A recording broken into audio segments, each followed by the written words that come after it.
तो Donald Trump कहने लगे हैं कि अब लौट चलें, और ईरान कह रहा है कि एक सफ़र में कोई दो बार नहीं लुट सकता, अब दोबारा तेरी चाहत नहीं की जा सकती, काठ की हांडी बार बार नहीं चढ़ती है खबर गर्म कि ट्रंप सब कुछ शुरू से शुरू करना चाहते हैं। बाकायदे पर्दे के पीछे पाकिस्तान से 15 पॉइंट का प्लान भिजवाया गया है। ईरान के सामने शर्तें रखी गई हैं और ये शर्तें वही हैं जिन पर मई 2025 में बात चली थी, और बात बने उसके पहले ही इजराइल ने जंग छेड़ दी थी। बाद में उस जंग में अमेरिका भी कूद पड़ा और अब दो लड़ाइयों के बाद ट्रंप फिर से वहीं लौट जाना चाहते हैं। ट्रंप का दावा है कि ईरान हाथ मिलाने को इस कदर बेकरार है कि उसने खुशी खुशी कोई गिफ्ट भी भिजवाया है। चर्चा रिटर्न गिफ्ट की भी हो रही है अमेरिका की ओर से। खबर है कि करीब 2000 अमेरिकी पैराट्रूपर्स ईरान की ओर कूच करने वाले हैं।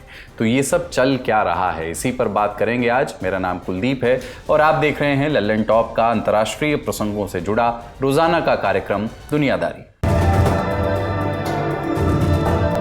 Brought to you by Candid and Rajnikantha. Candid dusting powder, 4 skin problems का एक expert solution. Candid dusting powder, हटा खुजली लगा कैंडिड। पहले ईरान से एक बयान सुन लीजिए।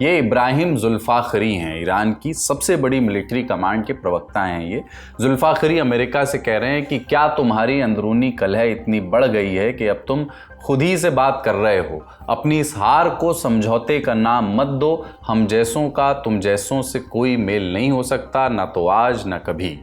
एक तरफ ईरान से ऐसे बयानों की लिस्ट है और दूसरी ओर पश्चिम का मीडिया दावा कर रहा है कि अमेरिका ने एक 15 पॉइंट का प्लान भिजवाया है। न्यूज़ एजेंसी है एपी, उससे बातचीत में पाकिस्तान के 2 अफसरों ने भी इस बात पर मोहर लगाई है, कंफर्म की है ये खबर। बताया है कि उनके ज़रिए ये प्रपोज़ल ईरान तक पहुंचाया गया है। दावा ये भी है कि ये बात तेज़ी से आगे बढ़ रही है, लेकिन ईरान की सरकार अमेरिका पर यकीन करने से कतरा रही है। कोई भी देश कतराएगा। क्यों? क्योंकि अमेरिका ने ही इजराइल के साथ मिलकर के उसकी लीडरशिप का सफाया किया है। खबरें ये भी हैं कि बातचीत चलने तक 1 महीने का सीज फायर यानी युद्ध विराम भी हो सकता है। ये भी एक संभावना है। अब तक ये 15 पॉइंट का प्लान किसी मीडिया संस्थान के हाथ नहीं लगा है। व्हाइट हाउस ने भी इन दावों पर कोई मोहर नहीं लगाई है। कोई कंफर्मेशन व्हाइट हाउस की ओर से नहीं है, लेकिन मीडिया रिपोर्ट्स में सूत्रों के हवाले से कुछ इसके डिटेल्स लीक हुए हैं। इन रिपोर्ट्स की माने तो अमेरिका ने शर्त रखी है कि ईरान के नतांज, इस्फहान और फोर्दो न्यूक्लियर साइट्स पर ताला लगेगा, उन्हें नेस्तनाबूद किया जाएगा। इन साइट्स पर international atomic energy agency IAEA का पहरा होगा। इनके अलावा ईरान की जो भी परमाणु क्षमताएं हैं उन्हें नष्ट करना होगा। उसे कसम खानी होगी कि आगे कभी परमाणु बम नहीं बनाएंगे। ईरान की ज़मीन पर कोई यूरेनियम एनरिचमेंट नहीं होगा और जो एनरिच्ड यूरेनियम है वो IAEA को सौंपना होगा। ईरान अपने प्रॉक्सी गुटों जैसे कि हमास, हिजबुल्ला और हुती को पैसे हथियार देना बंद करेगा। हॉर्मुज़ की खाड़ी खोली जाएगी, वहां से जहाज़ों की बेरोक टोक आवाजाही होगी। मिसाइलों की गिनती और मारक क्षमता यानी रेंज तय की जाएगी और वो सिर्फ अपनी हिफाजत के लिए होगी, सिर्फ और सिर्फ डिफेंस के मकसद से। इस लिस्ट को टिक करने पर ईरान को बदले में क्या मिलेगा? अमेरिका ईरान के बुशहर में बिजली बनाने के लिए एक सिविलियन न्यूक्लियर प्रोजेक्ट तैयार करने में मदद करेगा। ईरान पर लगी हुई सारी पाबंदियां, जो सैंक्शंस लगे हैं, वो हटा लिए जाएंगे और भविष्य में भी पाबंदियां लगाने का स्कोप खत्म कर दिया जाएगा। लेकिन आप इस कथित प्लान को ट्रंप के पुराने बयानों के सामने रखकर देखें तो तस्वीर थोड़ी धुंधली हो जाती है। प्लान में कहा जा रहा है कि ईरान के परमाणु ठिकानों को नेस्तनाबूद किया जाएगा, जबकि पिछले साल जून में 12 दिन की लड़ाई के बाद खुद ट्रंप और बेंजामिन नेतन्याहू ने कहा था कि ईरान का न्यूक्लियर प्रोग्राम ओब्लिटरेट हो चुका है, उसका समूल नाश पहले ही हो चुका है। शर्त रखी गई है कि ईरानी मिसाइलों की गिनती और रेंज पर लगाम कसी जाएगी, जबकि ट्रंप और व्हाइट हाउस पहले ही ढिंढोरा पीट चुके हैं कि ईरान की मिसाइल ताकत तो पूरी तरह खत्म हो चुकी है। ट्रंप पिछले 24 दिनों में न जाने कितनी दफ़ा ये बात कह चुके हैं कि हम जंग जीत रहे हैं, ईरान की मिलिट्री ताकत खत्म हो चुकी है, अब वो ड्रोन्स और मिसाइल्स नहीं फायर कर सकते। इसके अलावा इस प्लान में ईरान में नई सरकार में वेनेजुएला जैसी कोई अमेरिका समर्थित सरकार का भी जिक्र नहीं है, जबकि अमेरिका इजराइल का घोषित मकसद था कि हम रेजीम चेंज करेंगे, शासन सत्ता बदलेंगे। यानी इस प्लान का सबसे दिलचस्प पहलू यह है, इसके सारे पहलू पुराने हैं।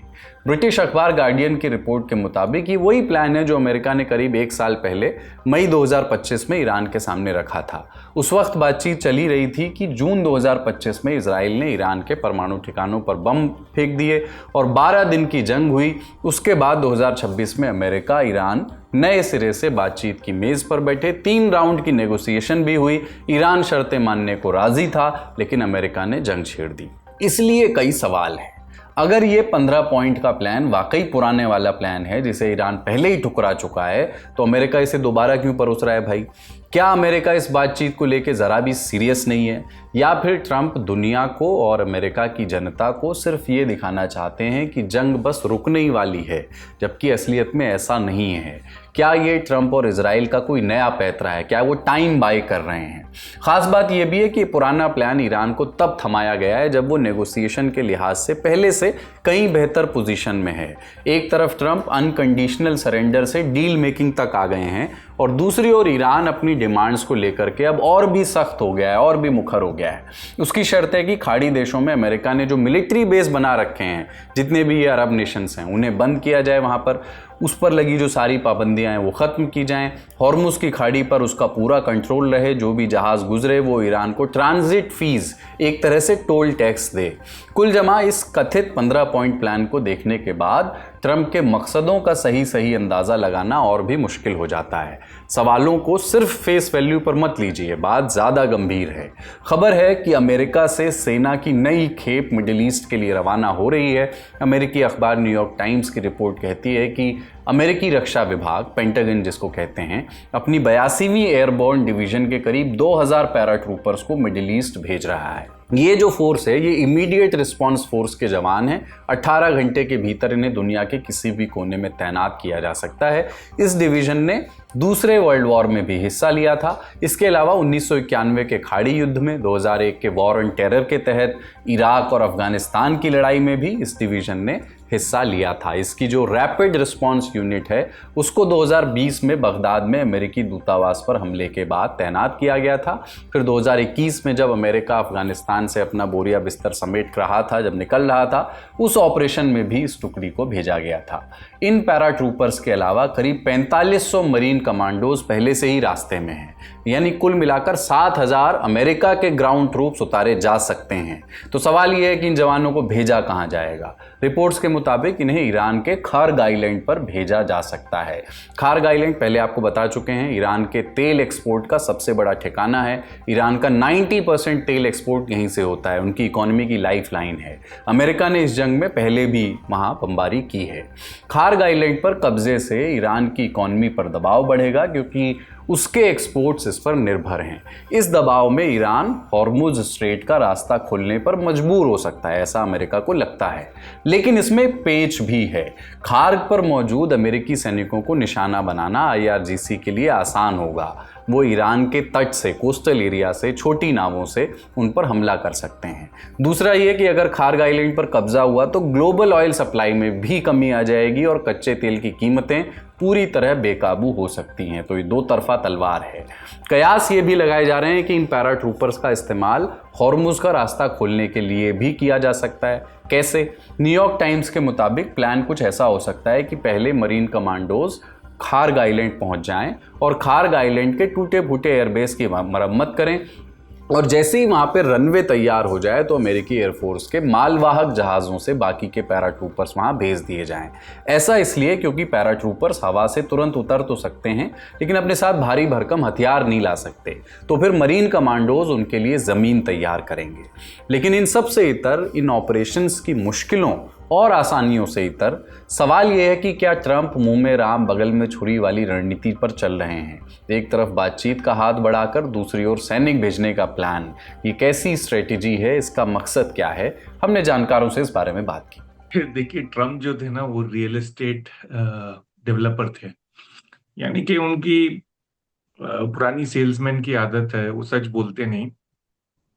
तो वो कोई ऐसा नेगोशिएशन चल नहीं रहा था, पर उन्हें ऑयल की कीमत कम लानी है और स्टॉक मार्केट उठाना है, इसलिए उसके साथ वो टाइम करते हैं। आपको याद होगा कि जब धमकी आई तो वो फ्राइडे की इवनिंग में आई। सैटरडे संडे वहां स्टॉक मार्केट बंद था अमेरिका में। मंडे को उन्होंने धमकी वापस ले ली और 5 दिन के लिए बढ़ा दी। 5 दिन के लिए क्यों? क्योंकि फिर अगला फ्राइडे आ जाएगा और वो बंद हो जाएगा मार्केट। तो ट्रम्प का गोल ये है कि भाई जब तक बॉम्बिंग करते रहो, जब तक कोशिश करते रहो। और कोशिश तो वो अमन की अब पता चल रहा है कि काफी दिन से कर रहे हैं, और ईरान रिजेक्ट कर रहा है नेगोशिएशन की। तो अब वो सिपाही कुछ भेज रहे हैं, पर वो सिपाही काफी नहीं है। वो 4,000 4,500 के आसपास लोग हैं। वो ईरान के लिए तो काफी नहीं है। जो दूसरे 2 टारगेट बताए जा रहे हैं, खर्ग आइलैंड, हॉर्मुज, वो भी शायद वो ना इस्तेमाल करें, क्योंकि उसमें इतनी ज्यादा कैजुअलिटी होगी, अमेरिकन भी मारे जाएंगे। तो ट्रम्प की वॉर वैसे ही अनपॉपुलर है अमेरिका में। 22-23% लोग वॉर की शुरू में उसको सपोर्ट कर रहे थे, 23%। तो वो नंबर बढ़ा तो होगा नहीं, क्योंकि जब भी वॉर शुरू होती है तो नंबर घटता ही जाता है। तो उनको पता है कि मिड टर्म इलेक्शंस भी आ रहे हैं नवंबर में, तो वो कैजुअलिटी काउंट अपना बढ़ाएंगे नहीं, यानी कि वो और मौतें झेल नहीं सकते पॉलिटिकली, ना ऑयल की प्राइस इतनी बढ़ी हुई वो झेल सकते हैं। तो मुझे नहीं लगता कि वो चाहते हैं किसी तरह से हॉर्मुज खुल जाए। तो वो कोशिश कर रहे हैं। उन्होंने पाकिस्तान, टर्की के थ्रू प्रपोजल्स भेजे हैं, पर मुझे लग रहा है मुश्किल कि ईरान इतनी जल्दी मान जाएगा। वैसे ईरान को नुकसान तो बहुत हो रहा है, पर ईरान को पता है अगर वो जल्दी मान गया और कॉस्ट्स उसने बढ़ाई नहीं अमेरिका के ऊपर, अमेरिका को पनिश नहीं किया, तो अगली बार फिर अमेरिका और इजराइल आएंगे फिर से हमला करने। और उनके पास, ईरान के पास एक ही ट्रिक है, यानी ऑयल की प्राइस, वो हॉर्मुज के ब्लॉकेज पे डिपेंड करती है। तो मुश्किल लग रहा है कि वो मानेंगे। अब ट्रम्प प्रेशर बढ़ाने के लिए वहां कुछ थोड़े बहुत सिपाही बुलवा रहे हैं, और हो सकता है वो एक ऑप्शन भी उनके दिमाग में हो, पर मुझे लगता नहीं कि वो एक्सरसाइज करेंगे वो ऑप्शन, वो उसे इस्तेमाल नहीं करेंगे, क्योंकि अगर करेंगे तो फिर उनको पॉलिटिकल नुकसान होगा। तो अब इस वक्त मरता क्या ना करता, हर मुमकिन कोशिश कर रहे हैं ट्रम्प। अब जंग के 26वें दिन के अपडेट जल्दी जल्दी जान लीजिए, न्यूज रूम चलते हैं उसके लिए। डोनाल्ड ट्रंप ने जैसे ही संकेत दिया कि ईरान के साथ पीस टॉक्स हो सकती हैं और युद्ध खत्म हो सकता है, तेल की कीमतों में कुछ कमी आई है। 25 मार्च को प्रति बैरल तेल की कीमत गिरकर लगभग $100 तक आ गई, जो इस हफ्ते की शुरुआत में $114 प्रति बैरल पर थी। हॉर्मुज स्ट्रेट बंद होने से दुनिया भर में तेल और गैस की सप्लाई पर असर पड़ा है। हालात ग्लोबल एनर्जी क्राइसिस के बन गए हैं। इसे देखते हुए फिलीपींस में 1 साल के लिए नेशनल एनर्जी इमरजेंसी घोषित कर दी गई है। फिलीपींस के राष्ट्रपति फर्डिनेंड मार्कोस ने कहा है कि मिडिल ईस्ट में चल रही जंग से एनर्जी सप्लाई बहुत कम होने का खतरा पैदा हो गया है। एनर्जी क्राइसिस की टेंशन यूरोप को भी है। यूरोप की सबसे बड़ी तेल कंपनी शेल के प्रमुख ने कहा है कि अगर हॉर्मुज स्ट्रेट जल्द नहीं खुलता तो यूरोप में भी अगले महीने से एनर्जी शॉर्टेज हो सकती है, जिससे लोगों को कम फ्यूल का इस्तेमाल करने के लिए कहा जा सकता है। जंग के बीच ऑस्ट्रेलिया ने फैसला लिया है कि वो ईरान के टूरिस्ट को एंट्री नहीं देगा। ऑस्ट्रेलियाई सरकार ने 6 महीने तक ईरानी टूरिस्ट के लिए वीजा पर रोक लगा दी है। सरकार को चिंता है कि कहीं ये टूरिस्ट वापस ईरान ना जा पाएं और ऑस्ट्रेलिया में ही फंस जाएं। हालांकि ऑस्ट्रेलियाई सरकार ने विशेष हालातों में एंट्री की इजाजत दी हुई है। बड़ी खबर यहीं तक, अब सुर्खियों की बारी।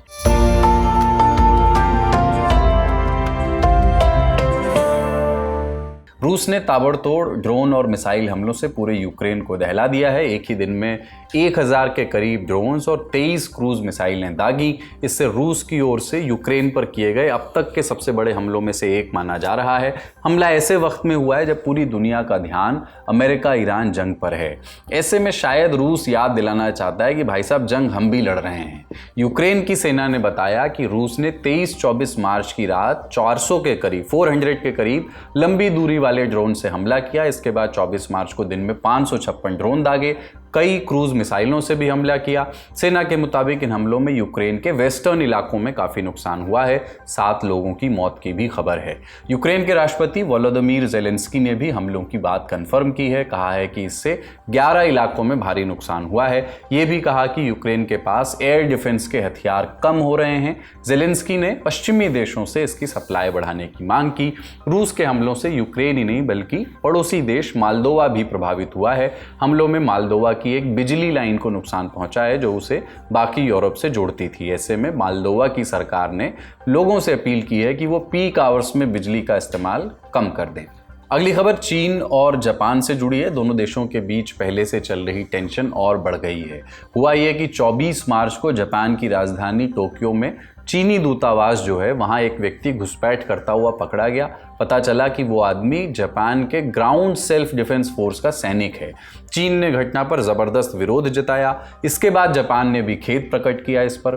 टोक्यो पुलिस ने घुसपैठिए को गिरफ्तार कर लिया है। जापानी ग्राउंड सेल्फ डिफेंस फोर्स ने कंफर्म किया कि जिस आदमी पर घुसपैठ का आरोप लगा है वो उन्हीं का आदमी है, उन्हीं का सैनिक है।